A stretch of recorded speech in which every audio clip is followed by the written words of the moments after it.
Boa noite!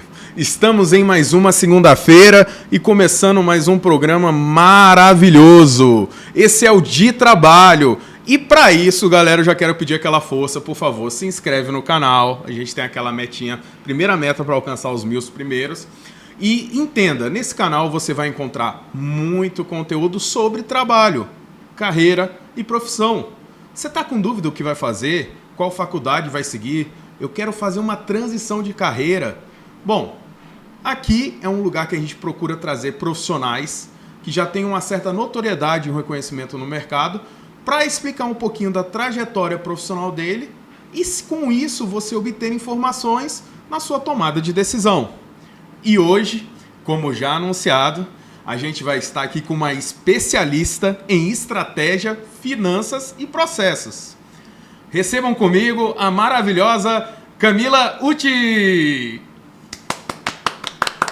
Muito obrigada, Di. Boa noite, Camila. Boa noite. É um prazer estar aqui com você, com todo o seu time. Obrigada pelo convite.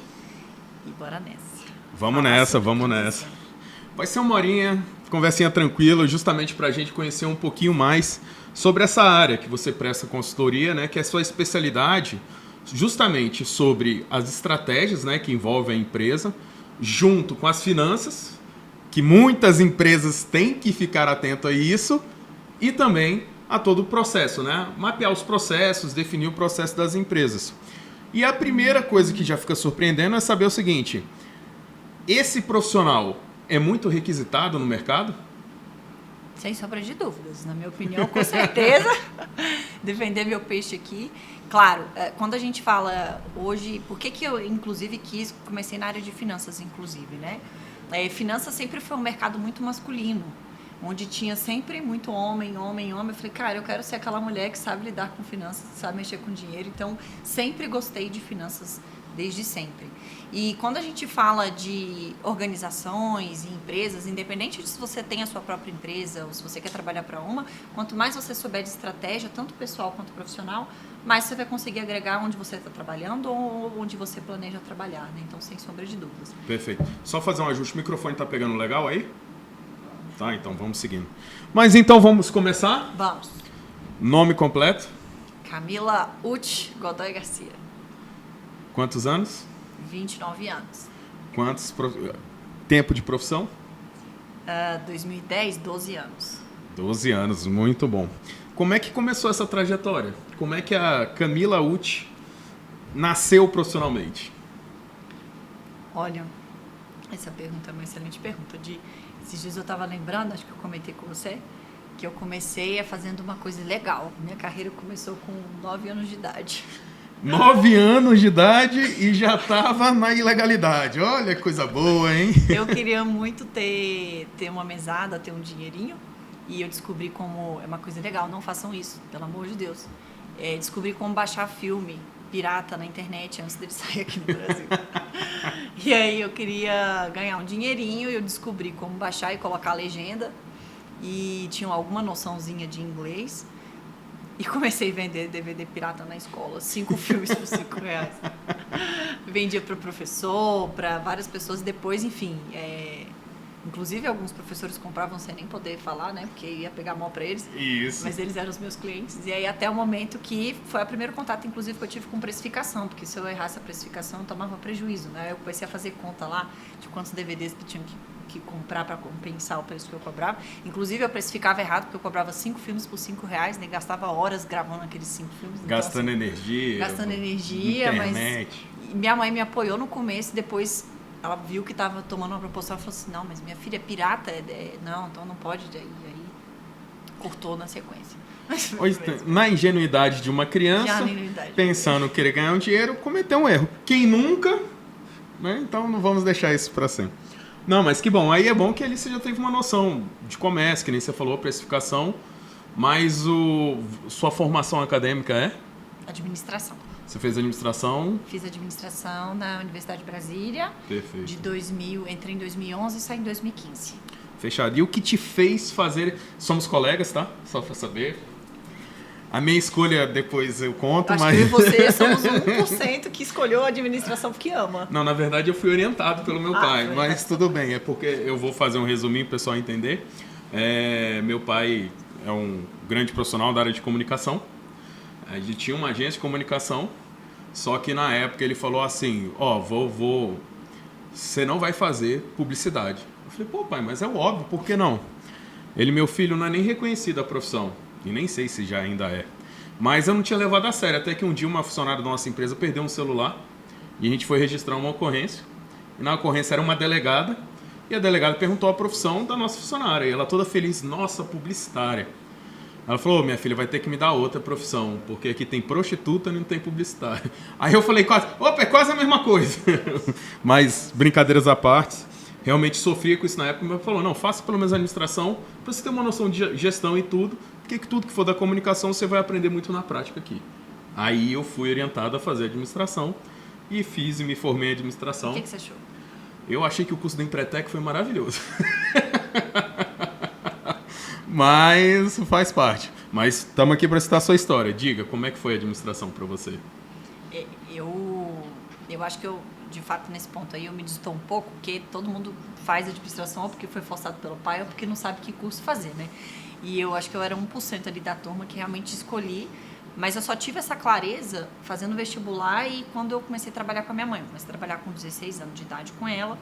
E eu fui tendo um contato ali, comecei fazendo os cursos da Microlins, de rotinas administrativas. Antiga Microlins.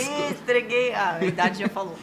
E aí gostei muito dos cursos de rotina e ela me deu, eu comecei como telefonista lá na empresa, ela falou, olha, não é porque eu sou dona da empresa que você vai começar de cima, não, você vai começar de baixo fazendo a função mais simples. Mas eu fui gostando daquilo, de empresa, de administrar, e ela me disse uma vez que desde de criancinha eu falava que eu ia ter minha própria empresa e eu ficava simulando brincar no computador, atender telefone, falando que eu estava administrando. E aí escolhi mesmo a administração e não me arrependi, porque ao tempo que eu estava trabalhando com a minha mãe, comecei a trabalhar com ela em 2010, 2011, que eu entrei na UNB. Então você já começou até a sua jornada profissional antes? Antes, exato. Perfeito. E aí foi quando eu tive realmente clareza na hora de fazer o vestibular. Eu falei, não, vou fazer administração. Se não, tudo der errado e eu depois não gostar, eu termino administração e começo outro curso, que inclusive quero fazer até psicologia, né? Ai, quero fazer psicologia, tá nos planos ainda. Mas ela falou, não, você tem que fazer engenharia, medicina, advocacia, qualquer coisa desse sentido. Eu falei, não, eu quero fazer administração. E coloquei administração lá mesmo. E ao mesmo tempo, você entrou na universidade e continuou trabalhando com a sua mãe? Isso. Eu comecei a trabalhar, eu estava no 3º ano do ensino médio. Então, fiquei 2010 todo. Aí, fiz o cursinho 6 meses em 2011 e passei em agosto de 2011. E o que eu vejo que eu mais tive tesão em estudar administração é porque eu estava trabalhando no outro período. Então, se eu não estava na faculdade, eu estava trabalhando. E era muito bom, porque tudo que eu acabava de aprender na sala de aula, eu tinha alguma certa liberdade de fala dentro da empresa, de dar algum pitaco, de não, vamos fazer dessa forma. E a empresa da sua mãe era? Uma corretora de seguros, chamada Everlast. Isso. Everlast. Ela fundou em 2006. Então, quando eu entrei lá em 2010, já tinha uns 4 anos. Na época, a gente tinha 2 funcionários, que inclusive colocou a gente na justiça. Deixa pra gente, vai contando isso aí mais pra frente. Aí você começou trabalhando, começou a universidade e empresa familiar, assim... Empresa familiar, eu acho bem desafiador, né? Já porque você mistura muito. Eu não tinha maturidade, óbvio, eu tinha 17, 18 anos e minha mãe também não tinha muita maturidade na relação. Então a gente praticamente trabalhava aqui 24 horas, porque saía do trabalho, eu morava com ela, a gente continuava falando de trabalho no carro, continuava falando de trabalho no café da manhã, a gente só respirava trabalho. Então assim, era um negócio sufocante. E a gente começou a perceber que a nossa relação estava impactando também para os colaboradores. Aí a gente começou a pôr um pouco mais de limite. Eu chamava ela de Sinara, ela me chamava de Camila. Até que chegou um ponto que a gente foi amadurecendo muito, que ninguém nem sabia que eu era filha dela. Então isso foi muito bom também para aprender. Tá. E assim que eu entrei no UNB, em 2011, eu entrei na DIM, que é a empresa júnior. Empresa júnior do UNB. Empresa júnior da UNB. A DIM, né? A DIM, exato. E eu queria muito saber, né? E a DIM, ela foi crucial também na minha vida. Empresa júnior é muito bom, se você sabe aproveitar todas as esferas. Eu nunca vou esquecer de uma primeira aula que a gente teve lá como trainee, assim que eu passei, que o Felipe, lembro o nome dele até hoje, é o esposo da Gabi. Ele falou assim, você já tem o seu planejamento estratégico pessoal? E eu fiquei com aquilo na minha cabeça. Eu falei, nossa, não sei nem o que é planejamento estratégico, que dirá pessoal. E aí ele falou, não, mas você tem que saber onde você quer chegar daqui 10 anos, o que você quer conquistar. Se você não tiver meta, você não vai sair do lugar. E aí eu fiquei, tipo, estatalada, tipo, meu Deus, é mesmo.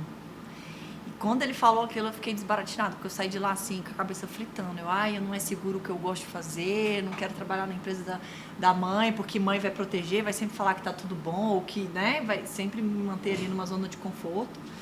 Eu saí de lá pirada e falei, nossa, preciso fazer meu planejamento estratégico pessoal. E eu nunca esqueço disso. Era 2011, eu fiz até 2021. Então eu fiz de 2011 a 2021.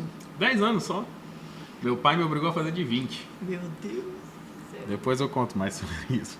Mas aí você teve esse primeiro impacto com o seu próprio planejamento estratégico, que isso é uma coisa boa, que as pessoas né? E aí foi quando eu tomei a decisão de que eu queria sair da empresa da família, quis, né, romper ali com a minha mãe, avisei ela com anos de antecedência para ela ter tempo de se planejar, para eu realmente seguir minha carreira no mundo privado para tomar porrada, aprender. Não que ela não tivesse me dado porrada, porque até então eu achei que ela estava sendo soft. Depois eu descobri que ela foi a mais hardcore mesmo. Mas até então eu achei que eu estava numa zona muito de conforto. Tipo, minha mãe, ela não teve nenhuma formação mesmo acadêmica. Ela construiu tudo do zero. Eu falei, gente, mas será que ter a mãe como chefe é o melhor exemplo? Eu preciso ir para o mercado, eu preciso conhecer outras coisas, outros ambientes, outras culturas. Eu não queria ficar lá, né? E é muito natural dos pais, quando tem um negócio que está indo bem, querer fazer essa sucessão, falar, não, isso aqui vai ser seu, mas isso é o sonho dela, e o meu sonho? E foi isso que o Felipe trouxe. E aí, o seu sonho? O que você quer fazer daqui a 10 anos? Aí eu fiquei uns 3 meses só lá na DIM, porque naquela época não dava para conciliar muito bem a empresa com a corretora de seguros da minha mãe, com as demandas da DIM com a faculdade, e eu tive que optar entre um e outro. E óbvio que eu não ia deixar minha mãe na mão, né? Então você avisou, falou assim, mãe... Daqui um ano eu saio. Daqui um ano eu saio. Vamos já procurar você um gerente. Pelo menos avisou. Eu avisei, falei, olha, então a gente tem um ano, então vai dar tempo de treinar essa gerente aí, ou esse gerente por 6 meses. A gente já começa a organizar casos, processos, todas as coisas, para que quando eu sair, porque eu comecei lá como recepcionista, mas nessa época eu já estava como gerente administrativo e operacional. E aí já tinha muita coisa sobre mim, eu não tinha a experiência que eu tenho hoje, então eu centralizava muitas coisas, os processos, tudo. Isso, inclusive, foi um dos meus grandes erros. E aí estava tudo muito dependente de mim, porque eu coloquei ela para tocar vendas e eu fiquei tocando operação. Né? Ali você já estava mais preocupada com a operação e tudo, enquanto sua Não, quando eu entrei, como eu não tinha muito conhecimento de administração, ela falou assim, você vai ficar na recepção. Se você desempenhar bem como recepcionista, eu vejo o que eu faço. E aí eu fui e dei inclusive, eu tenho que contar uma coisa para você. Pode contar, que a gente está para escutar foi mesmo. Foi o ponto de virada na minha vida, assim. Eu comecei a trabalhar, tinha 2 semanas que eu estava lá. E aí eu lembro que um dia tinha estudado a manhã inteira, o telefone não estava tocando, porque tinha já começado o tráfego, o WhatsApp, mensagem, esses negócios, e não estava mais tocando o telefone. Eu falei, não está tocando o telefone, não tem nada para fazer, e não ia muito cliente presencialmente na corretora. Eu apaguei a luz da recepção e deitei assim, na mesinha. Gente, quando minha mãe viu isso, ela me deu uma puta de uma bronca, mas ela me deu uma bronca tão bem dada, tipo assim, o que você acha que você tá fazendo? Você não tem o que fazer, você vai caçar o que fazer, você vai ajudar fulano, você vai ajudar ciclano, você vai lavar um copo, você vai oferecer um café, você vai perguntar se alguém tá precisando de alguma coisa. E aquele dia eu nunca esqueci. Foi a hora que eu falei assim, nossa, agora eu preciso ser um profissional decente. E aí foi a hora que eu comecei a procurar curso da Microlins, comecei a estudar, comecei a fazer as coisas. E até o ponto que eu cresci para assistente comercial, aí depois eu virei analista comercial, aí virei assistente administrativo e aí fui crescendo para organizar toda a parte operacional, de processo, de pessoas, de marketing, inclusive, que empresa pequena a gente faz um pouco de tudo, claro. E deixei ela só no comercial. Mas esse foi um ponto de virada. Então mamãe estava avisada, 1 ano, vou sair daqui. Exato. Sair de lá para onde? Pois é, e eu não tinha ainda uma outra empresa que estava já prevista. Eu sabia que eu queria trabalhar com consultoria, porque fui para a DIM, achei o mundo de consultoria incrível. Falei, nossa, que incrível. Naquela época... Caiu no conto, né? Pode ir. Nossa, que incrível. Você vai trabalhar numa McKinsey, numa Bain Company e tal. Eu falei, multinacional. Naquela época, para minha geração, era muito vendido isso, né? Perfeito. Nossa, multinacional e tal, é o que tem para a carreira. E aí eu fiquei com aquilo na cabeça. Então, beleza. Então, eu vou me formar, quero trabalhar numa multinacional, quero trabalhar em consultoria, quero ser uma grande consultora, principalmente de finanças, mulher, me destacar. Eu comecei muito com finanças, depois que estratégia e processos foi aparecendo no caminho. E eu só sabia que eu queria sair, porque eu de fato queria cortar esse cordão umbilical familiar. E falei, cara, depois que eu sair eu vejo o que tem no mercado. E coincidiu de dar muito certo, da professora que eu era monitora, a Helena Costa, ela me indicar para o Valdemar. Valdemar Lima Neto. Valdemar Lima Neto. Quem é Valdemar Lima Valde. Neto? Quem é o sujeito, o cidadão? Cidadão. Hoje ele é meu sócio, mentor, amigo, barra irmão, barra pai, um pouco de tudo. Ele é um amigo muito, muito querido, mas que na época ele foi meu chefe, né? Então ele, além de pôr meu currículo lá para ele fez uma entrevista comigo e na época eu tinha um cabelo bem aqui, usava saia cristã, bem rígida, tradicional da família brasileira, esposa casada. Naquela época eu era casada, detalhe, eu casei com 19 anos. Nossa, nova, hein? Eu entrei no UNB com 17, 18 e eu e meu ex-marido a gente casou com 19 anos. Os dois, inclusive. E ele fazia biotecnologia no UNB e eu fazia administração. E aí eu entrei com o Valdemar em 2013. Então eu saí da empresa da minha mãe no finalzinho de 2012, fiquei uns 3, 4 meses ali à toa, só fazendo UNB. E aí depois surgiu essa oportunidade de trabalhar com o Valdemar na Aliança Consultoria. Na Aliança Consultoria. Foi de lá que você saiu e da asa da empresa familiar. Foi e a aí grande... foi para a Aliança. Aí foi quando eu percebi que minha mãe era uma chefe muito boa.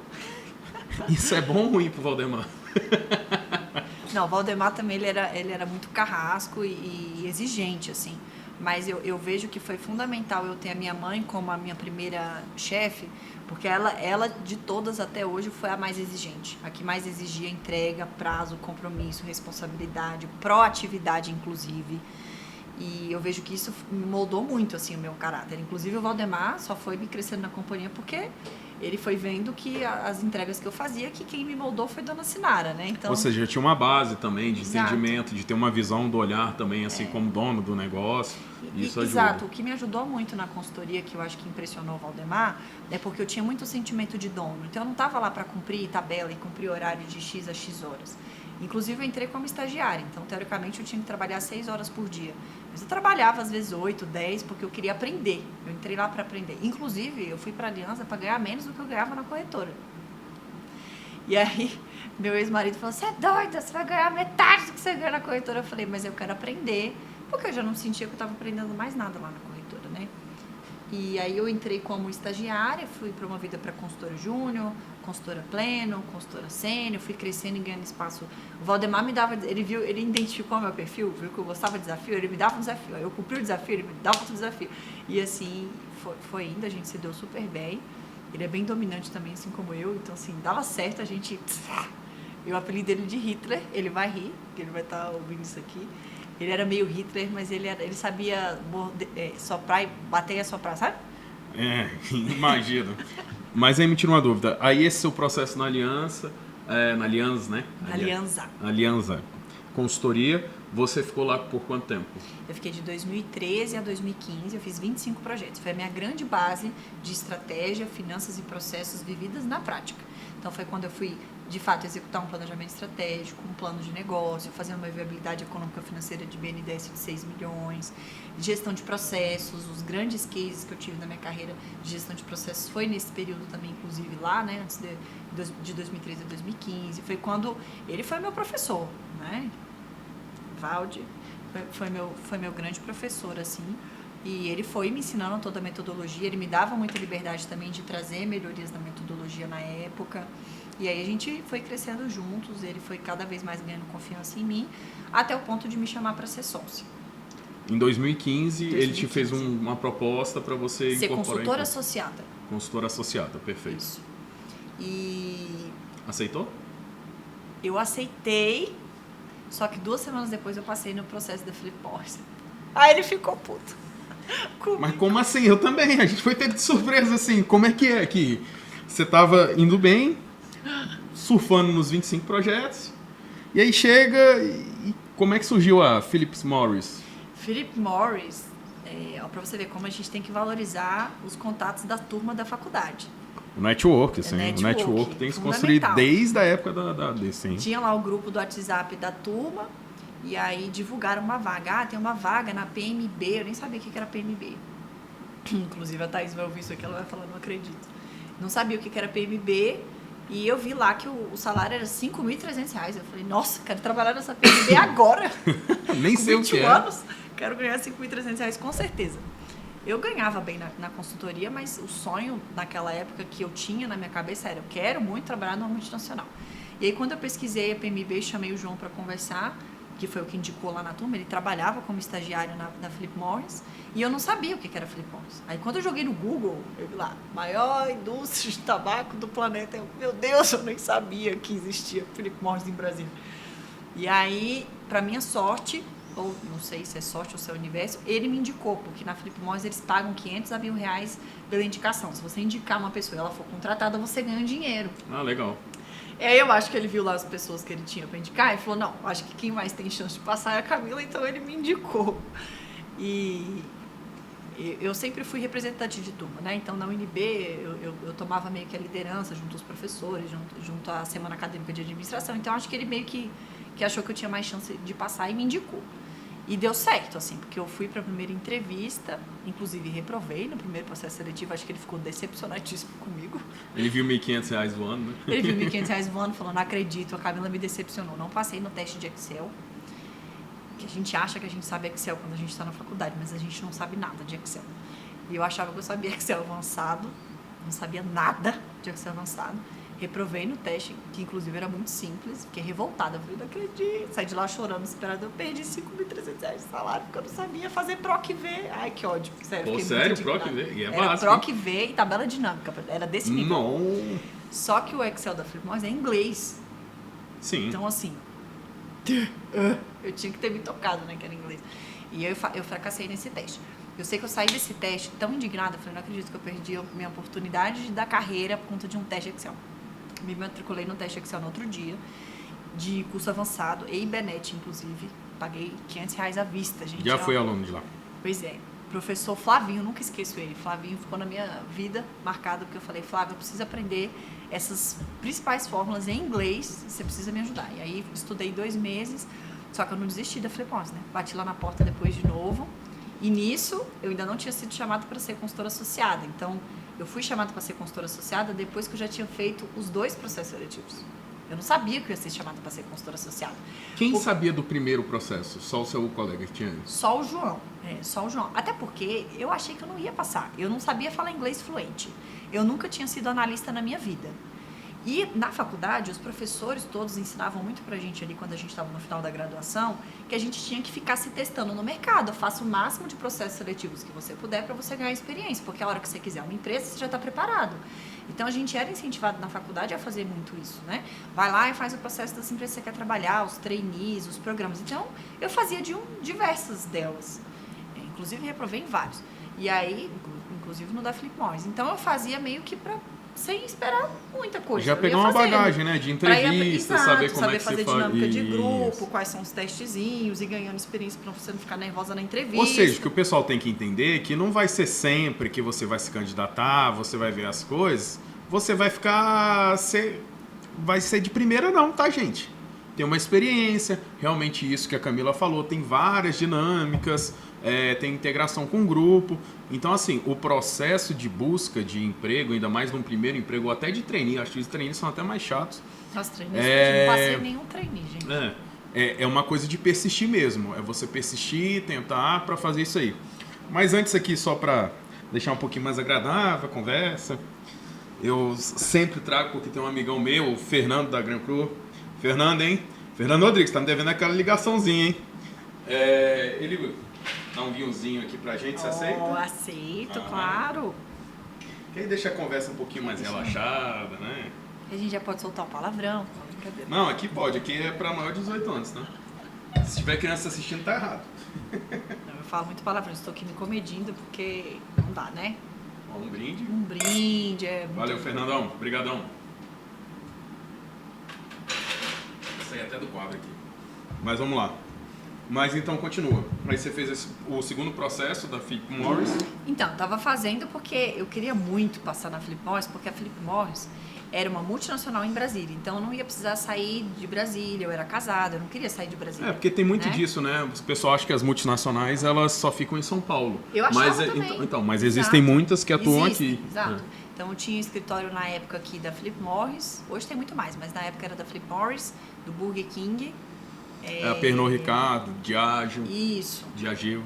Exato. E outras grandes empresas que a gente ia ter, que é, por exemplo, a Ambev, né? Do grupo Ambev. Então, tinham essas opções. Só que a Ambev, na época, para o salário que eu queria, pagava muito mal. Eu não queria ir para a Ambev. A Ambev, para a mesma posição minha, pagava 3 e pouco. Entendi. E a Philip Morris pagava 5.300. Eu queria muito 5.300 para poder dar um up na vida de casada, morar melhor, começar a fazer algumas viagens, porque até então era bem escassez. E aí eu insisti, que eu sou insistente, né? E o incrível que pareça, hoje eu tive a oportunidade, esses dias, de conversar com a Thaís. Ela falou que o que chamou a atenção para ela me dar uma segunda oportunidade foi a minha resiliência de bater lá na porta de novo, ficar perturbando eles no telefone, falando: olha, eu fiz o teste de Excel avançado, agora eu consigo passar. Se é só o Excel que falta, me dá uma segunda oportunidade. E aí eu fiz isso. Então eu fiquei no pé lá do João, falei: João, avisa lá, eu sei que eu te decepcionei, mas eu não vou te decepcionar de novo. Eu fiz o teste de Excel, já estou com a formação de Excel avançado, já estou estudando o Excel em inglês, me consegue uma segunda oportunidade. E aí deu certo, graças a Deus. Eu consegui uma segunda entrevista, inclusive a Nayara lá na época, Nayara vai estar me ouvindo, que ela vai saber, Nayara Tavares me deu uma oportunidade. Ela falou assim: Cami, você já tinha passado na entrevista, só falta o teste de Excel. Então, a gente vai aplicar um novo teste de Excel para você, de 10 questões. Se você passar no teste, você vai ter direito a uma entrevista, senão você já está descartada. Eu falei: tá bom. Bom, jogou real logo, né? Pra não perder tempo. E eu lembro que foi o maior perrengue, porque eu não tinha o Excel em inglês no meu computador. Eu passei a madrugada instalando esse Excel em inglês para treinar o Excel em inglês, não dormi nada, dormi 2 horas. E eu tinha o teste Excel para fazer às 11 horas da manhã. Eu fui, era um teste de 10 questões, eu consegui fazer em 15 minutos. E aí tive direito à entrevista. E na entrevista, a primeira pergunta que a Thaís fez foi: mas você sabe que o cargo é para analista, né? Você nunca foi analista. Como é que você vai lidar com uma base de 300 mil linhas? Eu falei: eu não vou mentir, né? Porque não dá para mentir. Eu falei: olha, eu nunca fui analista, concordo com você. Mas me dá uma oportunidade. Se em 3 meses eu não conseguir te entregar o trabalho, você pode me demitir, você não vai pagar a multa do FGTS. Ela olhou assim pra mim, falou: tá bom. Então tá. Ela ficou olhando um tempo assim pra mim e eu falei: olha, eu realmente nunca fui analista, mas me dá uma oportunidade. Se eu não te entregar... Não, mais uma vez, quando você entra com esse discurso da questão, inclusive relembrando do FGTS, ela já entende que você tem uma visão diferente do que podia estar lá, né? E realmente é isso. E é outra dica que eu também falo muito para as pessoas. Cara, na entrevista, joga real. Não precisava mentir. É uma multinacional. Se mentir em 2 semanas de emprego, ele já... não tem como. E outra coisa que você fez foi estudar o Excel. Porque muita gente acha que o Excel é o básico. Porque, como eu falei, por mais que seja um PROC-C, o PROC-V ou uma tabela dinâmica, uma planilha dinâmica, as pessoas acham: eu sei o básico. É muito também que nem do inglês. Você vai olhar todos os currículos que você vê, inglês, avançado ou básico, né? Aí, cara, você começa a entrevista em inglês, o cara já treme. Então, é outra dica que for. Às vezes, gente, eu sei que tem o desespero e a necessidade, mas você jogar real, falar que você está mais disposto a aprender e fazer, conta muito mais ponto do que ficar mentindo. Isso aí. E aí, como eu queria muito aquela vaga, eu falei pra ela: olha, eu não sei, mas eu vou correr atrás. Se eu não conseguir aprender na velocidade que você quer, aí tudo bem, você tem um período de experiência para me mandar embora. E aí, nisso, passou... Aí eu passei. E como é que uma pessoa que só ficou em Brasília entra numa multinacional? Ai, meu Deus do céu, gente, eu nunca vou esquecer. O mundo é o limite! Eu lembro que eu morava nessa época numa kitnet com meu ex-marido. E aí eu tava de manhã dormindo, porque eu tava fazendo TCC, na maior confusão. E eu fazia ele até 6 da manhã. E aí dormia até meio-dia e acordava para almoçar e para trabalhar na Aliança no período de 14 às 20. E aí 11 horas da manhã o telefone toca. Eu vi que era o número da Philip Morris. Eu falei: meu Deus do céu. Aí eu virei para ele e falei: acho que é a Philip Morris. Aí a Philip Morris, a Nayara, eu atendi, ela falou assim: Camila, você foi aprovada no processo. Não tem sensação melhor no planeta. Eu lembro desse dia como se fosse ontem. Como se fosse hoje, na verdade. E aí fiquei muito feliz, só que eu tinha um problema, né? Porque eu tava numa ascensão muito grande na Aliança. Eu falei, e agora? O que eu vou falar pro Valdemar? Porque eles me deram, 2 semanas. Tinha 2 semanas para passar meus 6 projetos para outro consultor, sendo que eu achei que eu não tinha chance de passar, porque... Curioso, como é que foi essa conversa com o Valdemar? Não foi fácil. Ele já me perdoou, que eu sei, que eu saiba que a gente já conversou sobre isso, mas não foi fácil. Primeiro porque eu não estava mentindo, eu realmente não achei que eu ia passar no processo. E aí eu tive que ser honesta com ele. Falei, Valde, eu fiquei um dia pensando, né, para não falar no supetão, aí no outro dia seguinte, inclusive nessa época a gente estava atendendo uma grande indústria e foi, assim, péssimo para ele, porque o cliente, ele se apega muito ao consultor e quando tem essa troca de consultor, o cliente sente. O cliente ficou bem chateado também, foi bem difícil. Era um cliente que a gente não podia ter errado, assim, nesse sentido. Aí eu peguei uma pessoa da minha confiança que estudava comigo, que era o Cássio, e falei, não, o Cássio, ele é da minha confiança, ele vai dar certo, ele vai tocar, eu só tenho 2 semanas. Ele falou, mas por que você não me avisou antes? Eu falei, porque eu achei que eu não ia passar, porque eu nunca fui analista. Eu fui honesta com ele, ele entendeu, ficou chateado, mas ele entendeu, e ele já tinha me chamado para ser sócia, né, 1 semana antes. Ele tinha ficado de dar uma resposta. Então, eu ia dar resposta para ele positiva de que eu ia ser sócia, ia dar tudo certo, eu acho que era isso que ele estava esperando. E aí eu cheguei com a notícia de, olha, eu tô indo para Philip Morris, beijos, tchau. É porque ele entendeu que não era questão só de salário e remuneração. Exato. Você e nem tinha... de ser sócio, de alguma coisa.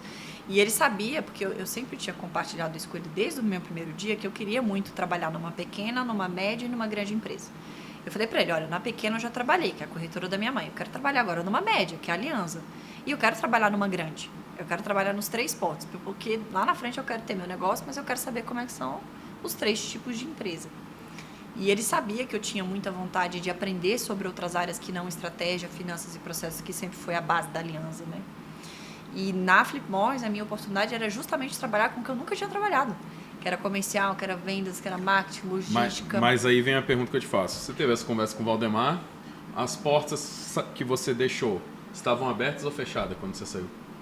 Da Aliança? É. Não, abertas.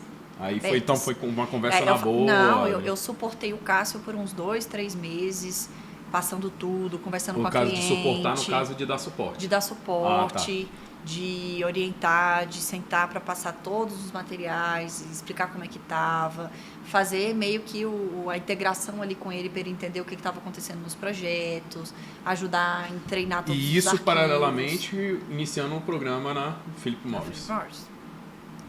E na Philip Morris eu já tinha avisado a minha chefe, né? Eu falei, olha, não sei mexer com as 300 bases. Então, assim, o negócio que você quer que eu te entregue em 2 dias, talvez eu demore 3, 4, mas eu vou te entregar. Então, nos primeiros 6 meses de Philip Morris, eu trabalhava de 12 a 14 horas. Para ficar bem claro, pessoal, essas 300 bases são os 300 pontos de apoio que você tinha que atender. Não, 300 mil linhas, porque a gente cuidava de Centro-Oeste. Então, era Distrito Federal, Goiás, Mato Grosso do Sul, e a gente agregava Tocantins. Então, era mais ou menos umas 300 mil linhas de base de dados, com milhões de colunas. Então, perfeito. Meio que manipular as linhas, você está falando as linhas do Excel mesmo. Do Excel. Agora eu entendi. Mas, não, aí eu já imagino para você como é que foi esse choque, né? Porque você sai de um campo de atuação onde você consegue controlar o mercado. Era assim, eu saí de uma realidade onde eu tinha 15 e-mails dia para coisas que eram complexas de analisar, mas que não tinham um grande volume de dado. E fui para um universo onde eu tinha 150 e-mails dia. Então, assim, primeiro que era uma porrada de sigla em inglês. Você entra em Philip Morris, você tem que aprender um novo dicionário da empresa, porque é um tanto de sigla que você... o inglês executivo. Exato. Eu tenho, inclusive, até o caderno até hoje, com as siglas lá que eu tinha de todos os departamentos, para poder, enfim, aprender a trabalhar lá dentro. Por uma rotina muito, muito puxada mesmo para quem não está dentro, assim, que você é inserido num outro contexto, assim. É muito diferente da nossa realidade. Principalmente do brasiliense, né? Que nunca... Não, então, mas isso que eu fico vendo. Como é que foi o ritmo de trabalho? Acho que você conseguiu se adaptar. Engordei 10 quilos. Minha olheira era da cor da sua camiseta. Meu casamento foi de mal a pior. Eita! Mas eu entrava na Philip Morris às 9, 8h30, 9 horas. Lá a gente tinha jornada até sábado. Mas aí, para não trabalhar no sábado, você trabalhava 8 horas e 40 por dia, né? Para você não ter que trabalhar no sábado. Então, era de segunda a sexta, mas era uma jornada de 44 horas semanais. Só que para eu dar conta do trabalho e aprender, porque eu ainda estava aprendendo, eu trabalhava de 8h30 à meia-noite. Às vezes, quando eu precisava zerar os e-mails, ficava até 2, 3, 4 da manhã. quanto tempo para você encontrar um ritmo de trabalho mesmo? 6 meses. Para você situar, entender os Pra dados me que você estava situar. coletando, como é que você transformava Porque era isso em muita informação. linguagem nova, de muita coisa nova. A gente Perfeito. lidava com muitos estados, então começou que eu tinha que decorar todos os nomes dos executivos, dos estados, das cidades, dos bairros, dos pontos de venda, mais todas as siglas dos departamentos, das regionais, dos setores que eu tinha que conversar. Geralmente as multinacionais ela tem uma trilha, né, de profissional, né, para você seguir uma progressão de carreira direitinho. Como é que você via isso lá dentro? Com 6 meses eu entrei como analista pleno, né?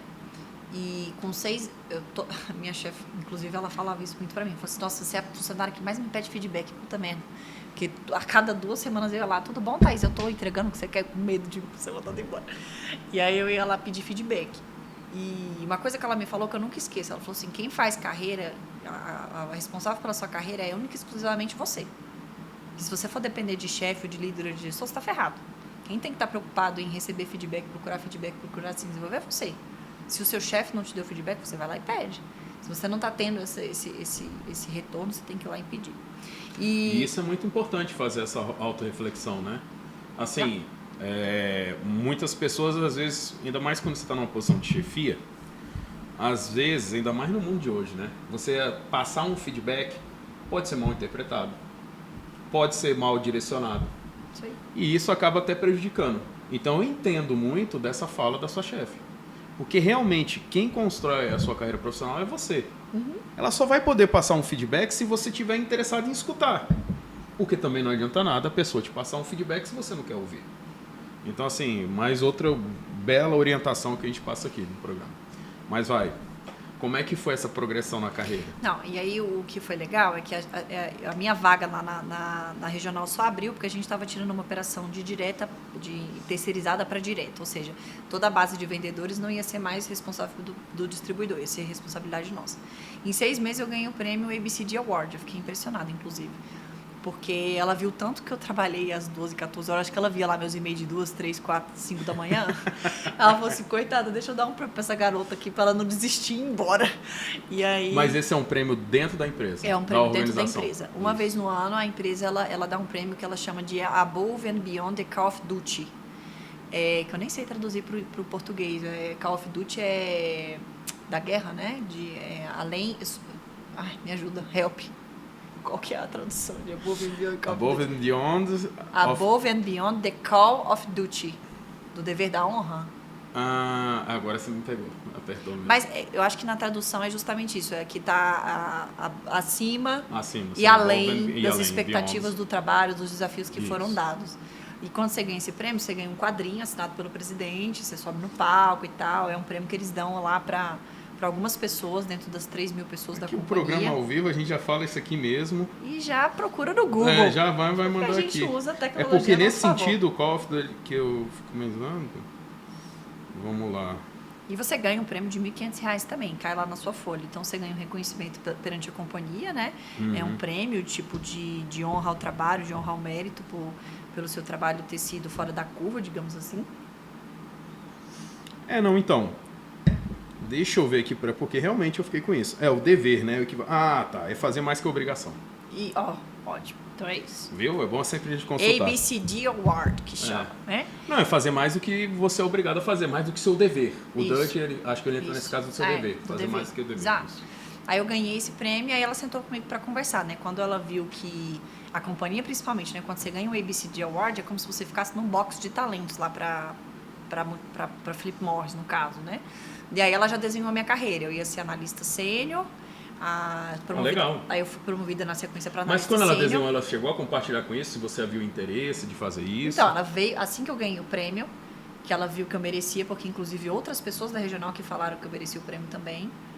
E enfim, do pessoal do escritório central e tudo mais. Aí ela sentou comigo para conversar. Camila, eu imagino isso aqui para você. Faz sentido? Aí ela veio Legal. compartilhar comigo. Legal. Olha, eu imagino que você possa crescer para ser analista sênior, depois coordenadora, depois uma especialista nacional, uma gerente nacional, até virar diretora. Isso que é muito legal na multinacional, né? A gente tive um relacionamento com algumas, que como elas têm essa trajetória que permite você ter uma ascensão profissional dentro da própria organização, ela acaba identificando. E isso é uma das partes de reter talentos. Coisas que você não encontra muito nas empresas de médio e pequeno porte, né? Inclusive, as multinacionais, falando do mundo de hoje, elas estão com uma dificuldade muito grande de reter as gerações mais novas. Sim. Né? Os millennials, assim, da minha geração para baixo, eles têm uma dificuldade muito grande, porque às vezes eles são muito morosos e lentos. Inclusive, esse foi um dos motivos de eu escolher sair, né? Porque depois eu acabei pedindo demissão. Não, então, conta isso aí, assim. Realizou o sonho, foi na Philip Morris. Não, fiquei lá e, assim, o grande, acho que o destaque da minha atuação lá na Philip Morris, que me fez crescer, que na sequência eu virei analista sênior e depois analista coordenadora, foi justamente porque eu peguei todo o meu know-how, meu conhecimento de estratégia, finanças e processo e apliquei na regional, que era isso que ela queria. Ela falou assim, eu quero organizar o departamento para a gente ter as entregas, ter as descrições, ter os indicadores, ter os relatórios, organizar a casa, inclusive do budget, o controle orçamentário. Falei, cara, eu faço controle orçamentário de trocentas empresas. Fazer o controle orçamentário da nossa regional não vai ser dificuldade. Nessa área estava muito mais a Camila, questão de finanças e processos. Ou você e já estratégia também. Mas aí foi aí que você começou a ver uma estratégia com uma angular a nível nacional. Isso. Quando eu entrei em 2015, a gente cuidava de Centro-Oeste, mais Tocantins. Em 2016, final de 2016 para 2017, a gente ganhou Nordeste. E 2017 para 2018, a gente ganhou Norte. Então você entra numa multinacional onde ela decide não mais terceirizar a sua área comercial, ela incorpora nisso, provavelmente vocês tiveram que mapear processo a área ela não era terceirizada comercialmente falando, não. Ela existia da mesma forma não, que mas existia... tinham empresas, né, que eram Isso, terceirizadas. mas existia um escritório como o meu de Centro-Oeste no Nordeste, que eles encerraram as pessoas de lá e passaram o Nordeste todo para nossa regional, então me deram mais analistas, né, e a verba de lá, e aí a minha gerente regional passou a cuidar de todas essas regiões. Então eles fecharam o escritório do Nordeste e aí a gente teve que absorver. E o que te fez querer sair da Philip Morris?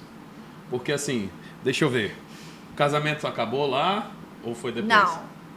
Ele segura ainda as barras, então tipo assim, tinha segurado ainda a barra do casamento, não foi o casamento. Não, o casamento ficou prejudicado os 6 primeiros meses, mas o meu ex-marido entendeu. Eu falei pra ele, olha, legal. Né, R$5.300. Então já não foi o mais casamento. Mais o PLR, mais benefício, plano de saúde pro cônjuge, vida, previdência, né? Vale alimentação, da Lelo, tem a todo experiência. Um negócio. Então, mesmo isso tudo, o que mexeu assim com você para você falar assim, de uma pessoa que sonhava estar atuando na multinacional, do nada falar assim, apressou tua proposta de uma multinacional? O que foi? Começou a aparecer também algumas propostas do iFood, na época do Uber, mas um ponto, engraçado você perguntar isso, um ponto que foi determinante foi quando eu fui dar uma palestra na UNB. Perfeito. Na Semana Acadêmica de Administração, né, que inclusive eu com a professora Patrícia fizemos a primeira edição ali. E aí, quando eu voltei lá, acho que já estava na 5ª ou na 6ª edição. Aí tem participação de alunos egressos. E aí eles sempre chamam. O que mais lota lá é essa participação dos alunos egressos, para os egressos falarem da carreira e dar uma direcionada na galera. E aí a Paty me chamou para ir lá falar com os alunos. E aí, quando eu falei o que eu fazia, levantou uma ser humaninha lá, que eu quis, na hora, eu quis matar ela, mentalmente. Não, matar não, que é muito forte, mas eu fiquei bem brava.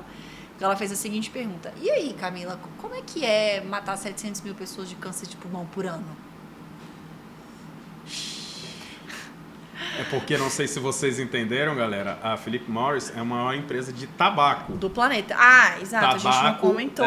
Então, ela é dona do Chesterfield, do LM, do Chanceler, do Parliament, Marlboro, Red, Gold, Blue Ice...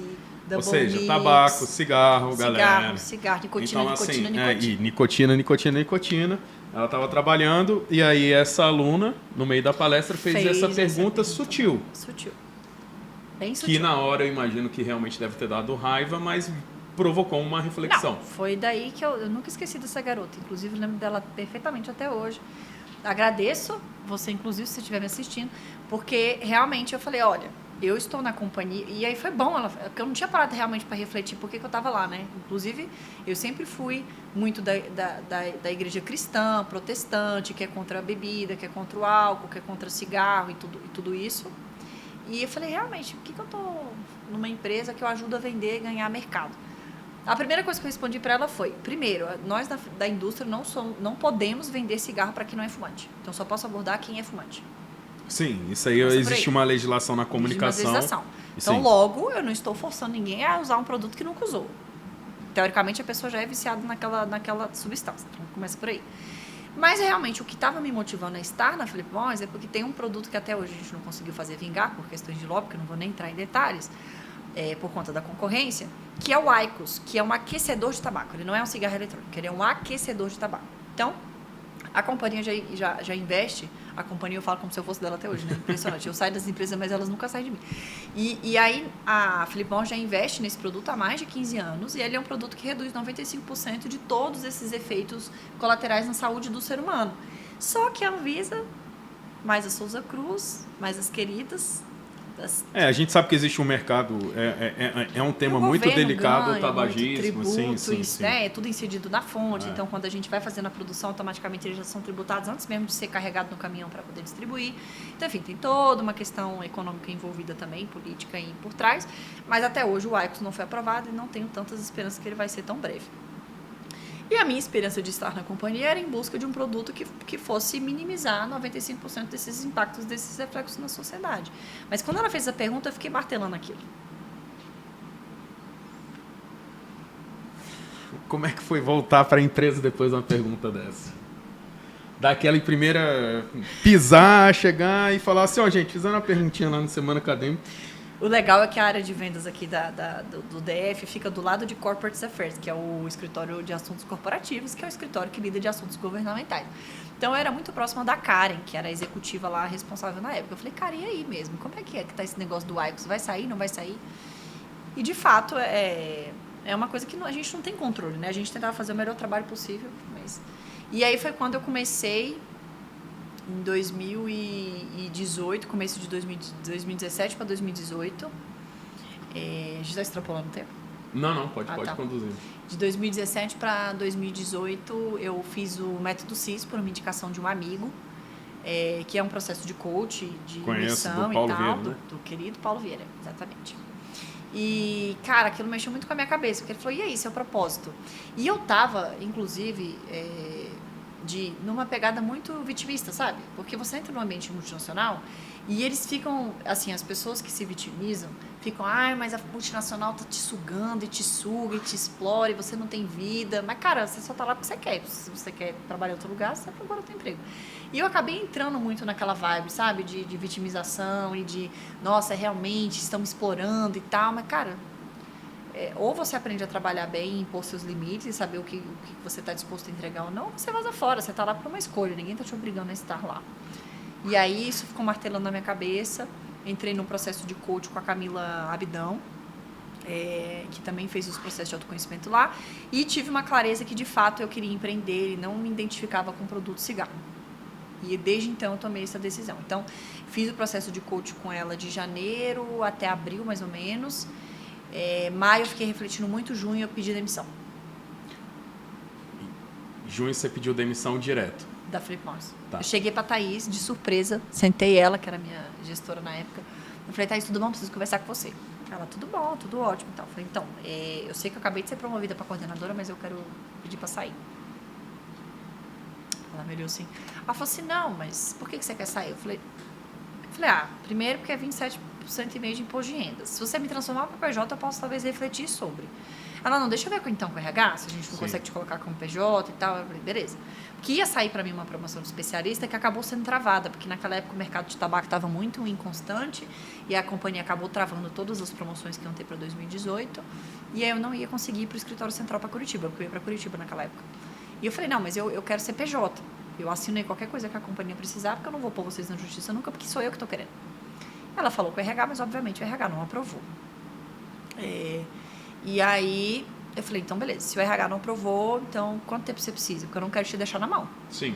Se tudo der errado, eu tenho que voltar para a Philip Morris, né? Eu não posso fechar as portas. Eu falei, não, o que você precisa? Quanto tempo você precisa para a gente achar uma outra pessoa? Eu vou falar com o RH agora e assim eu te posiciono. Ela falou, preciso de 3 meses. A RH foi, achou uma pessoa lá da ex-executivo da NET.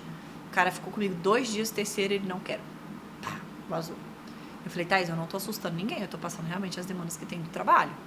Não deu certo. Aí veio outra pessoa, Thaís não gostou. Veio outra pessoa. Mas nisso você já tinha comunicado o interesse de sair da empresa. Nossa, quanto tempo nisso? O RH ficava, e aí, processa essa carta de demissão ou não? Segura. Eu falava, segura. Segurei a carta umas 3 vezes. Eu saí em outubro. Eu esperei até outubro. Aí quando chegou outubro, eu falei, Thaís, não dá. Hoje, esse mês realmente vai ser o último. Eu já tinha feito tudo que dava para fazer. Mas quando você saiu, você já tinha olhado para outro lugar que seria...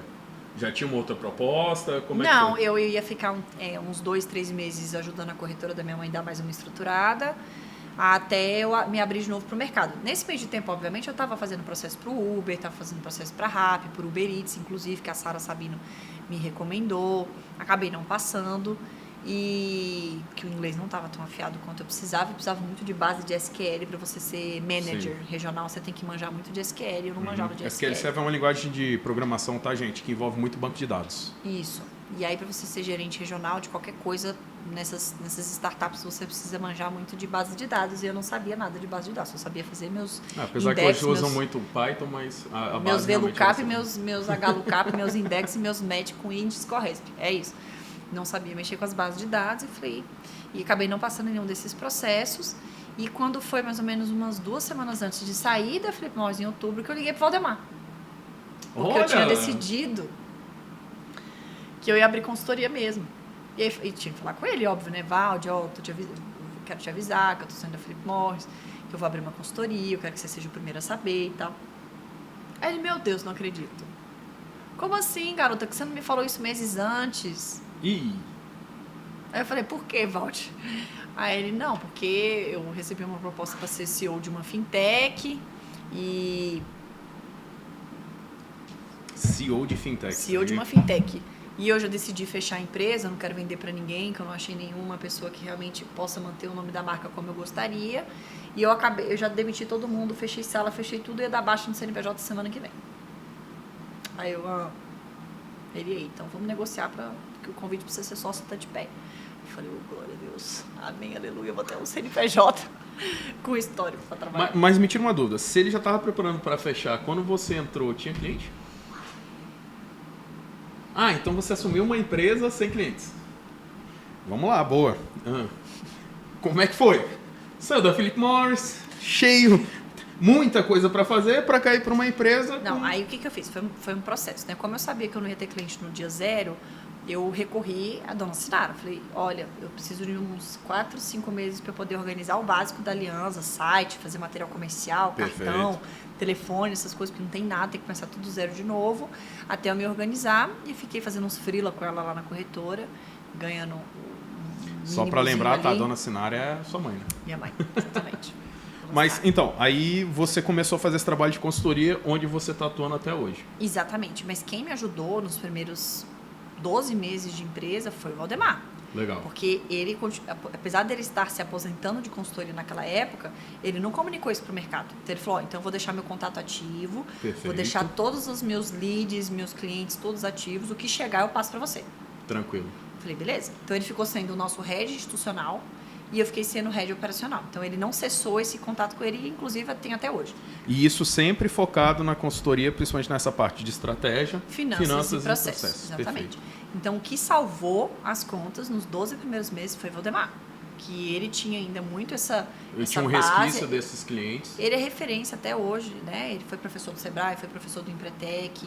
Nós somos consultoria Sebrae há 12 anos. Então ele continuou com esse contato ativo e tudo que chegava ele me passava. Tudo que chegava ele me passava. Inclusive esses dias ele me contou que os primeiros 3 projetos ele ficou tenso de me indicar porque não sabia se eu ia entregar mesmo do jeito que ele entregava. Quem tem medo, né?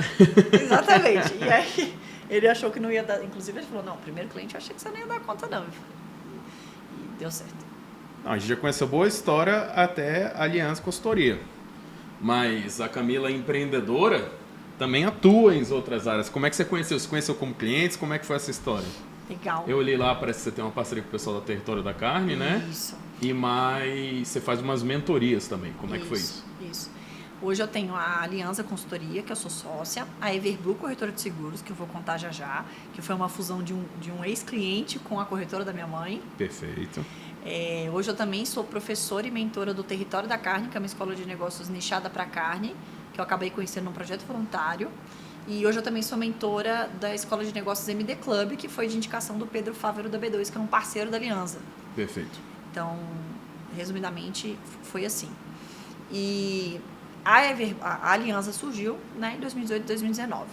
A Everblue, eu comecei a atender, a dona Sinara, minha mãe, sempre quis que eu voltasse para a Everlast de alguma forma, mas eu nunca amei seguro, né? Eu sempre gostei de administrar, de gestão, de estratégia, finanças, processo, e eu não queria voltar para uma estrutura familiar. Sim. Então, acabou culminando de um ex-cliente meu desfazer de uma sociedade e a gente já tinha um excelente relacionamento, que é com o Caiano, né? O Caiano hoje, ele é meu head de pessoas, tanto na Aliança quanto de outras consultorias, a gente faz muito trabalho junto, ele é um dos nossos consultores especialistas lá. E ele era corretor, né? E ia ser corretor com o Sérgio e acabou que a gente conseguiu fazer essa fusão de 4 sócios, né? Na época também tinha o Alex, mas a gente conseguiu acabar juntando as 2 corretoras, fazer uma fusão da Blue Bee Seguros com a Everlast, que virou Everblue. Então, eu consegui fazer essa fusão porque eu consegui tirar esse aspecto familiar, que era uma coisa que me incomodava, consegui dar mais perspectiva para o sonho da minha mãe, que é uma excelente profissional e referência no mercado. E o que ficou legal é que todos os negócios que eu tenho, eu faço a mesma diretoria. É estratégia, finanças e processo. Na Aliança, eu sou estratégia, finanças e processo. Na Everblue, eu sou estratégia, finanças e processo. Nas mentorias, eu falo de estratégia, de finanças e processo. E assim vai, para não sair do meu core, né? Geralmente vem 3 letrinhas acompanhando essa área, né? 3 letrinhas? Vem. Quais? CFO. Não, CFO, né? CFO... ou CEO, né? Se for estratégia também. Só estratégia por isso. É isso.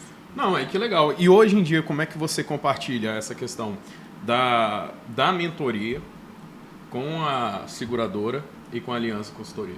Na verdade, não é seguradora, só para fazer essa correção, né? Corretora de seguros Corretora hoje ela é um de seguros. intermédio entre a pessoa física e a pessoa jurídica junto às seguradoras. Mas desculpa, qual foi a sua pergunta? Não, quero saber como é que compartilha nisso aí tudo. Porque assim... parece que é muita coisa, né? Mas pelo que eu entendi, existe apesar de serem nichos e ramos diferentes, o que existe que mantém você numa unidade de atuação é justamente a estratégia, finanças e processos. Exato. E o que foi legal?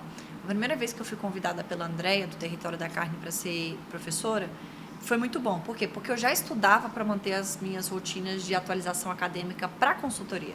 Perfeito. E... que é outra coisa que você vai trazer a realidade para o pessoal, que é justamente isso, né? O pessoal acha que quem é consultor não estuda, gente. Tem que tirar uma área, são horas por dia para no mínimo se manter atualizado e fora o que você vai estudar de conhecer o mercado que você vai ter que encarar pela frente. Isso aí. E você só consegue ser um bom profissional se você estuda constantemente. E se você se considera um eterno aprendiz. Porque se você entra na zona de conforto de eu sei tudo, fudeu, não dá, ferrou.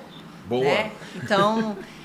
e para você ser um bom consultor e ter uma boa e gerenciar uma boa empresa de consultoria, você tem que estar ali 24 horas monitorando tudo que está acontecendo, as novas tendências, feito VUCA, movimento VUCA, e aí vai. E cada hora surge um termo novo, uma técnica nova, uma metodologia nova, uma escola de negócio nova, então você tem que estar sempre monitorando tudo. Então eu já fazia, isso já era muito meu dia a dia. E quando a gente para estudar sobre técnicas e modelos de aprendizagem, você vê lá, esqueci o nome do autor agora, que a melhor forma de você aprender é ensinar. Sim, com certeza. Então foi muito bom, porque quando eu tive que montar o primeiro workshop, o tanto de coisa que eu tive que revisar foi incrível. Eu falei, nossa, é muito bom você conseguir... E é um desafio você ter que sintetizar. Inclusive, eu acho que é bem mais desafiador você preparar o material para ensinar do que, de fato, dar uma consultoria. Não, eu conheço muito bem essa área de aprendizagem. Uma das startups que eu atuava era com isso. E, realmente, eu só posso dizer que uma pessoa sabe quando ela ensina corretamente. É aí que eu digo que ela domina 100%. Então, isso aí é um fato. Bom, então, só fazer um resuminho aqui. Sua projeção profissional começou com 9 anos. DVDzão pirata. Mas mamãe se atentou. Eu vendi Dindim também no Parque da Cidade, hein? Claro, Dindim era a fonte maior. Mas teve esse percalço normal, né? Ingenuidade. Você começou a trabalhar com a sua mãe. Com a sua mãe você foi para a UNB. Isso. Participou da empresa Júnior. Isso. Da empresa Júnior você viu a oportunidade de trabalhar com consultoria. Algo que você já identificava e via com o Valdemar. Isso. E por ter um bom relacionamento com os colegas de turma, de ser líder de grupo, líder de trabalho, fui indicada para a Philip Morris. Isso. E aí foi para a Philip Morris, participou de vários processos seletivos, isso é muito legal explicar, ou seja, que não é só uma história da Disney, né? Existiram as dificuldades para estar passando nisso. Inclusive, realizou a vontade de participar de uma multinacional. Dentro da multinacional conseguiu crescer, explorar, teve até uma premiação em cima disso. Até que chegou um momento da vida onde você foi questionada e você começou a perceber que o crescimento, o avanço profissional dentro da empresa já não ia ser tão como você queria. Sim. mais uma vez incomodada com isso, saiu, decidiu voltar, trocou aquele papo com o Valdemar, falou, Valdemar, eu quero voltar. Aí ele falou, quando você chegar, você pode voltar, mas quando tu voltar, não vai estar bem assim. Aceitou o desafio. Nesse meio desafio... Eu fiz isso com 24 anos, né? Saí da freelance com 24. Nesse meio desafio, você também viu a oportunidade de também contribuir, até porque a dona Sinara também deu a oportunidade para você ter uma base para iniciar nesse processo de consultoria. Fez uma aliança com outra corretora de seguros. E aí, com essa fusão, ganhou uma notoriedade, sua mãe ficou mais feliz, você viu uma oportunidade de negócio e, ao mesmo tempo, conseguiu, juntamente com o Valdemar, restabelecer a aliança com a consultoria. Tudo sempre na área de estratégia, finanças e processo. E ainda arruma um tempo para estudar e para fazer suas mentorias. Resumi bem? Que bom, porque a gente está chegando no momento final do programa. Agora a gente está chegando. Então, pensando justamente nessa sua trajetória profissional como uma especialista em estratégia, finanças e processos, a gente vai começar aquele quadrinho maroto. As 7 pedras do caminho profissional. Ó, até brilhou ali direitinho, hein? Marcou direitinho. Bom, a gente já confessou um pouco antes, as pessoas que assistem um pouco o programa, qual que é o grande objetivo da gente conhecer essas pedras? É da gente primeiro conseguir passar algo que o pessoal não vai achar na academia. Então, assim, é entender que por mais que estejam livros te orientando e tudo, o relato profissional, a vivência profissional, ele tende a agregar mais a isso. E o que a gente quer? Para colaborar com uma pessoa que às vezes está na indecisão, quero mudar de carreira. Estou incomodado aqui na minha empresa, quero seguir. Será que eu vou? Vale a pena ou não vou? Mas você tem que entender que você não vai encontrar maré boa, né? Até porque maré boa não faz bom marinheiro. Então, vamos começar? Vamos. Você quer olhar a colinha ou não? Que pode, que é tranquilo. Colinha tá aqui. Gente, ela se preparou bastante, viu? Ela conseguiu mais do que 7 pedras, mas vão ser só 7. Vamos lá. Primeira pedra do caminho profissional de quem quer ser uma especialista em estratégia, processos e finanças. Ou finanças e processos. Primeira pedra. Acho que a primeira pedra, na minha percepção, assim, que eu enfrentei bastante é, você é mulher, né? Oh. E você está falando de finanças e está me vendendo um projeto, quem é seu chefe? Então, já é quebrar um paradigma você chegar para você falar que você vai cuidar das finanças daquele empresário. E hoje tem muita empresa familiar e a grande maioria dos donos ainda são homens, né? Então, essa foi a minha primeira grande barreira de como conseguir enxergar aquilo ali. Agora, acho que eu vou falar um pouquinho dos 3 pilares, tá? Mas quando a gente fala de finanças principalmente, o problema de gerenciamento financeiro, na grande parte das vezes, está na gestão familiar que ele recebeu. E muitas vezes ele não é financeiro, ele é emocional. Então, por misturar pessoa física com pessoa jurídica, que é uma coisa que não está lá nos livros, né? Apesar de da gente ter muito isso ensinado na literatura, o que vai fazer o grande X da questão é você entender o que aquele empresário quer com aquele negócio dele, se ele é empresário ou se ele é empreendedor. Às vezes ele é muito empreendedor, mas ele não é empresário, e ele é um empresário e não é tão empreendedor. Então, você entender ali onde que está o X da questão do porquê que ele está perdendo dinheiro ou porquê que ele não está ganhando mercado, normalmente eles são muito bons de comercial, mas na hora de gerenciar o dinheiro, organizar, colocar ordem na casa, eles não conseguem. E, claro que vendas é o grande motor de uma empresa, mas... Mas aí eu fico imaginando aqui até para antes de ser para a segunda pedra, porque você falou dessa dificuldade de ser mulher. Justamente assim, eu teria uma visão que por mulher ser mais organizada, e é mais organizada que homem, eu entregaria as finanças. Essa barreira você sentiu por quê? Às vezes do cara mostrar uma certa fragilidade? Por que você acha que foi? Bom, primeiro que você está falando lá... Eu sou nova, né? Então, quando eu comecei a vender projeto, 24, 25 aninhos, né? Com a carinha de baby. Você fala, essa menina vai cuidar de um orçamento de 30 milhões ano? Ela não tem experiência. E consultor, quanto mais velho você for, mais cabelo branco você tiver, melhor. Né? E eu não tinha essas características. Inclusive, tive que manter o Valdemar na minha apresentação comercial por muito tempo, porque ele tem uns cabelos brancos lá. Então, isso mas foi isso eu te garanto que não é só pelo fato de ser mulher, não. Eu acho que a idade influenciou bastante. Com certeza. Porque Exato. Realmente o ramo de consultoria, isso é uma coisa que a gente pode passar quem quer seguir. Obviamente que a experiência é um dos fatores cruciais para a pessoa determinar ou não. Isso aí eu também sofri na época que comecei com comunicação. Exato. Era mais ou menos isso mesmo. Então, uma pedra que a gente vai sempre ter é a questão da idade. Então, para você conseguir quebrar isso, é mostrar que você sabe, mostrar os cases que você já teve e falar, cara, o que eu não sei, e assim, é dizer que você não sabe. Tipo, Tá. Isso aqui você sabe? Não, isso aqui eu não sei, mas eu corro atrás e a gente resolve. A gente nunca vai saber tudo. Então, só para reforçar, a primeira pedra você poderia dizer que seria essa resistência do mercado, a pessoa mais Isso. nova e você sofrer ainda Mais mais. nova, e se for gênero também você vai sofrer um pouco Você com sofre isso. um pouquinho. Mas você tem que se preparar. Isso vai exigir cada vez mais que você tenha mais conteúdo ainda, mais confiança. no que Então, você eu faz. posso resumir essa primeira pedra como uma perspectiva do mercado. Pode. Que é um olhar que o mercado tem. Isso. Porque sim, a gente sabe que De o você mercado... saber se posicionar naquele Isso. mercado. Porque alguma barreira você sempre vai ter. Seja da idade, seja da experiência, seja do tempo de empresa. Mas é saber contornar essa barreira. Segunda pedra. É só para botar aqui para eu anotar. Segunda pedra. Acho que a segunda pedra, acho que não. Eu trouxe as minhas pedras não só voltada para estratégia, finanças e processos, tá? Tá, não, sim, é do profissional. Mas a minha segunda pedra, assim, que eu identifico é autoconhecimento. Ninguém ensina isso pra gente na faculdade, que você, quanto mais se autoconhecer, melhor profissional você vai ser. Inclusive, eu acho que tinham que ter várias matérias sobre isso, até mesmo no ensino médio. Pra gente aprender a se autoconhecer, entender. Porque isso vai.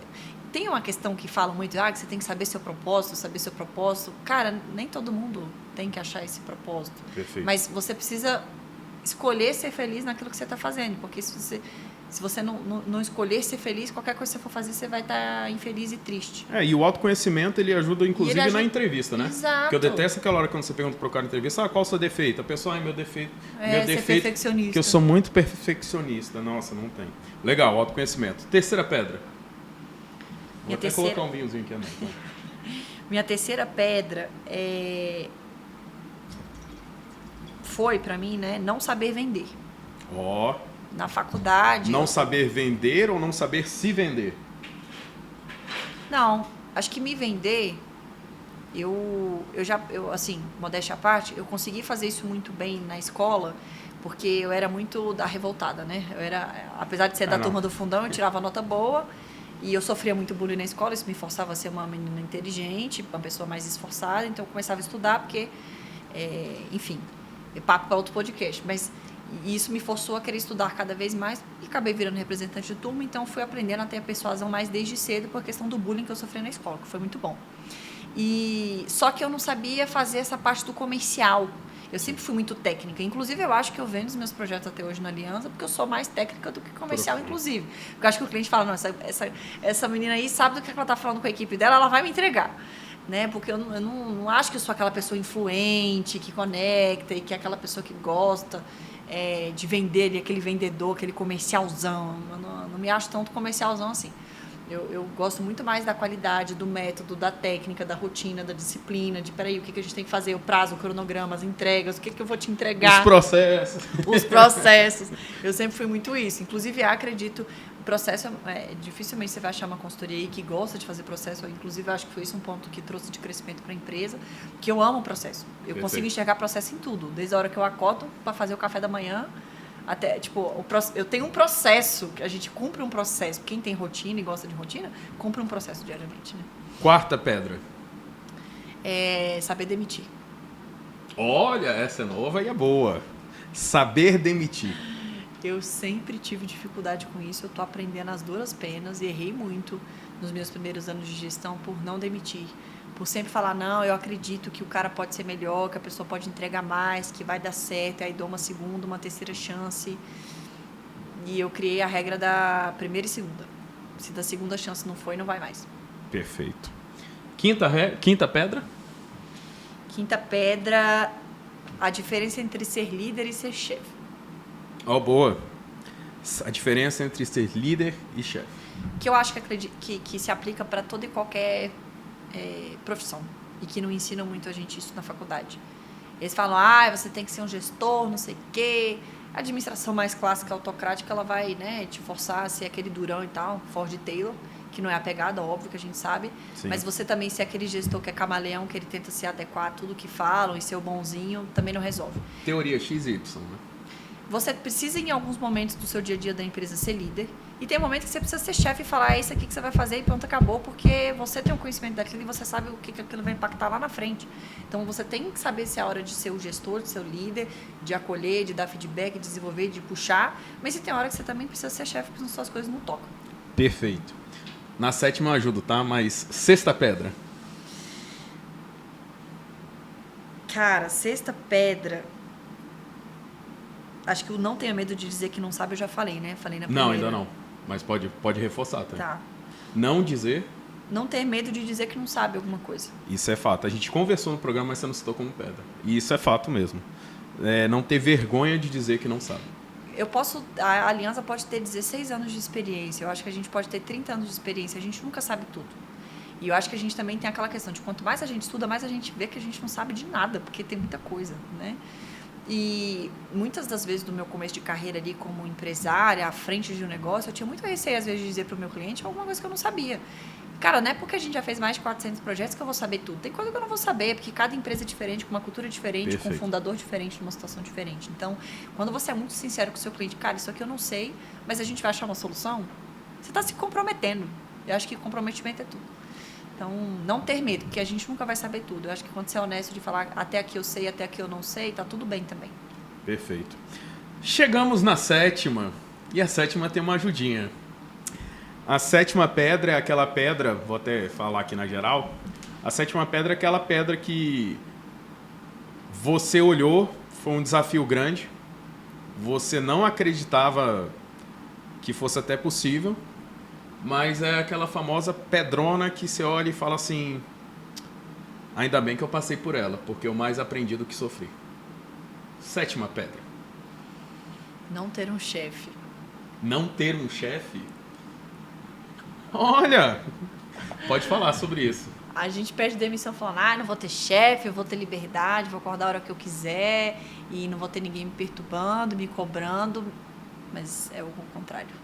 Inclusive, hoje eu sinto muita falta de ter um chefe, porque se você quer ser um empresário de sucesso, um empreendedor de sucesso, um profissional de sucesso, um gestor e um líder, a primeira coisa que você precisa é de rotina.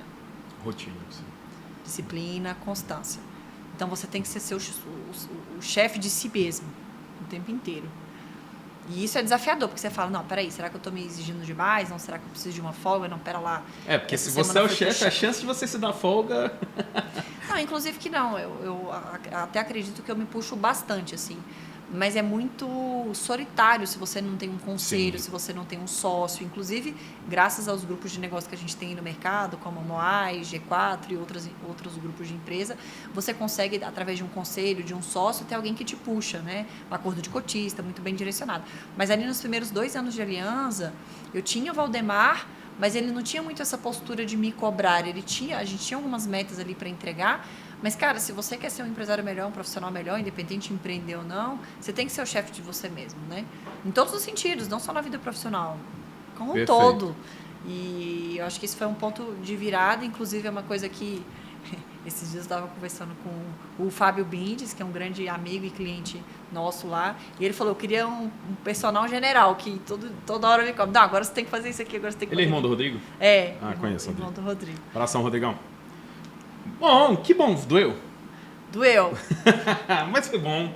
A gente espera colaborar. Quase quebrei. Mas olha qual é a vantagem agora, que a gente chegou na 7ª pedra. É a hora da gente falar daquele case que faz valer a pena a profissão de especialista em estratégia, finanças e processos. Qual é aquele case que você pode contribuir para você entender assim, valeu a pena?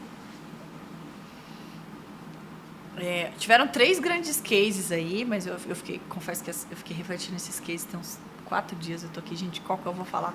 Mas um que eu gosto de falar muito, que eu falo com muito carinho, é o da Acervo Mobília.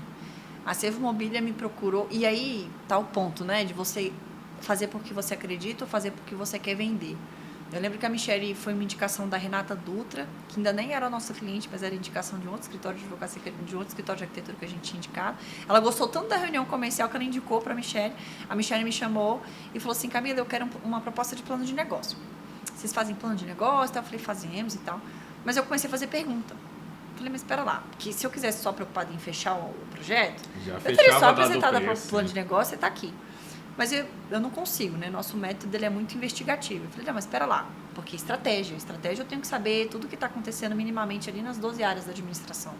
Eu comecei a fazer pergunta para ela. Eu falei, Michelle, mas espera lá, isso aqui já está estruturado? Quais são os indicadores? Né? Por que você quer investir R$500 mil numa nova loja? Quem disse que você precisa de uma nova loja? Me explica. Ela olhou isso para mim. Falou assim, realmente, todas as consultorias me apresentaram um plano de negócio, mas nenhuma me perguntou por que eu tenho que abrir a segunda loja.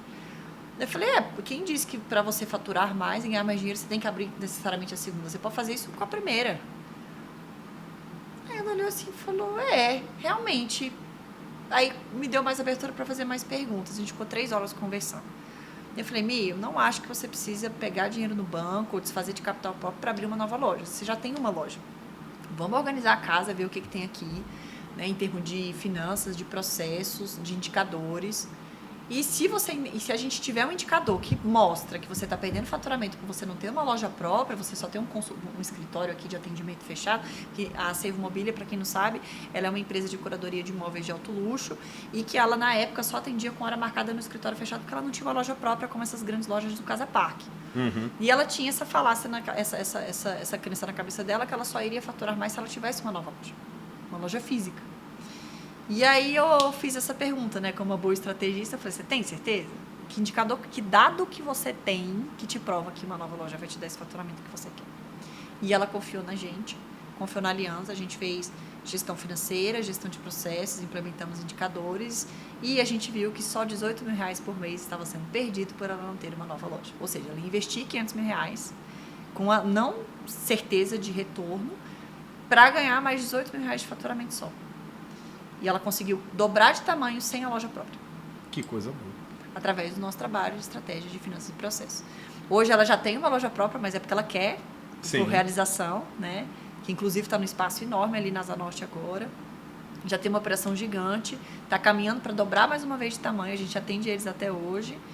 E eu fico extremamente grata e feliz, assim, de a gente ver o quanto de pessoas que a gente impactou, eles atendem o Brasil todo, são 80 distribuidores. E ela tem um carinho muito grande pela gente, até hoje indica para Deus e o mundo, justamente por a gente não ter se preocupado em vender, e sim de entender o que eles precisavam. Né? Que bom, que bom.